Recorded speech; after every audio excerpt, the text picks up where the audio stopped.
3 महीने बाद छठ पूजा आने वाली थी। सुंदरपुर नामक गांव में दो पति पत्नी रहते थे। उन दोनों की कोई संतान नहीं थे। इस बात से सोनू बहुत दुखी रहता था। यह सब शीला को देखा नहीं जाता था। एक दिन गांव में शीला जब जा रहे थे दुकान से राशन लेने, तो उसे एक औरत दिखाई दे। वह इंसानों की तरह नहीं थी। वह शीला को आवाज थी और अपने पास बुलाए और बोली, लगता है तुम लोगों का कोई संतान नहीं है। हाँ, तुम तो सही कह रही हो। हम लोगों का कोई संतान नहीं है। पता नहीं भगवान हम लोगों को संतान क्यों नहीं दिया।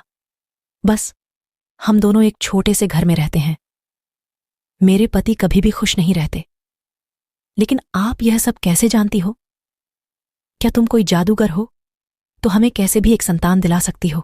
तब वह औरत बोलती है, हाँ, मैं एक जादूगर हूँ। चुड़ैलों के देवी से मैं शक्ति प्रदान की हूँ। अगर तुम चुड़ैल लोग देवी के सामने साधना करोगी तो तुम्हें एक बच्चा हो जाएगा।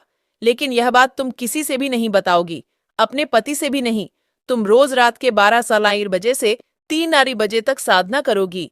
एक गुफा में आकर चुड़ैलों के देवी के सामने साधना करना पड़ेगा। उसे दिन से रोज शीला रात के 12 बजे से गुफा के अंदर जाती थी और चुड़ैलों की देवी के सामने साधना करती थी। यह सब काफी दिन से चल रहा था। वह रोज रात को आती और चुड़ैलों को देवी के सामने साधना करती है। ऐसा करते करते शीला को 2 महीने भी चाहते हैं, तब भी कुछ भी नहीं हुआ।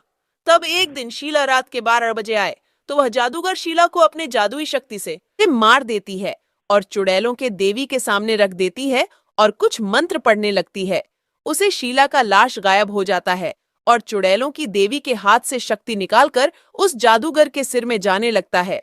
उससे वह जादूगर और शक्तिशाली बन जाती है और वाहन सेवा काली दुनिया की रानी बन जाती है और यहाँ से और किसी गोले पर चले जाती है। शीला के मर जाने के बाद 3 दिन बाद छठ आने वाली थी।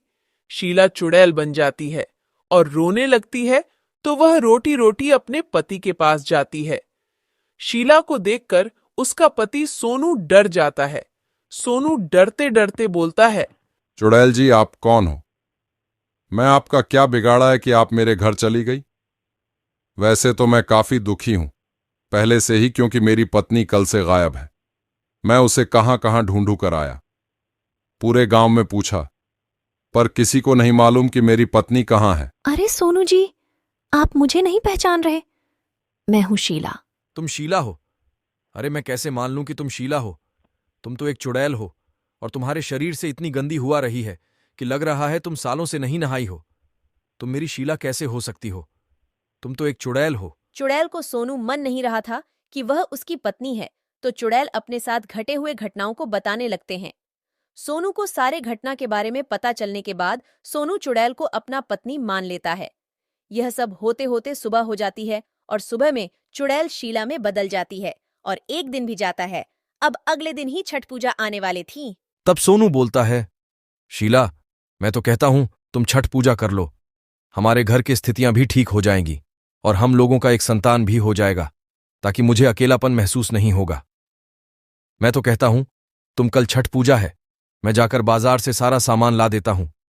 तुम छठ व्रत करो। हाँ जी, यह बात तो बहुत अच्छा है। आप बाजार से जाकर सारा सामान ला दीजिए। मैं भी छठ व्रत करूंगी। शायद हमारे घर की स्थिति ठीक हो जाए। तो फिर ठीक है, मैं कल ही जाकर बाजार से सारा सामान ला दूंगा। तुम बस तैयार रहना छठ घाट पर जाने के लिए। उसके बाद सोनू और शीला काफी शुद्ध और श्रद्धा से छठ पूजा को संपन्न करते हैं। उसके कुछ दिन बाद उन दोनों को एक पुत्र प्राप्त होता है, जो कुछ साल बाद बड़ा भी हो जाता है। तब चुड़ैल सोनू से कहती है, अरे सोनू जी, मुन्ना कहीं बाहर खेल रहा होगा। मुझे वापस जाना होगा। मुझे मुक्ति मिल गई। अब मैं खुशी खुशी वापस चले जाऊंगी।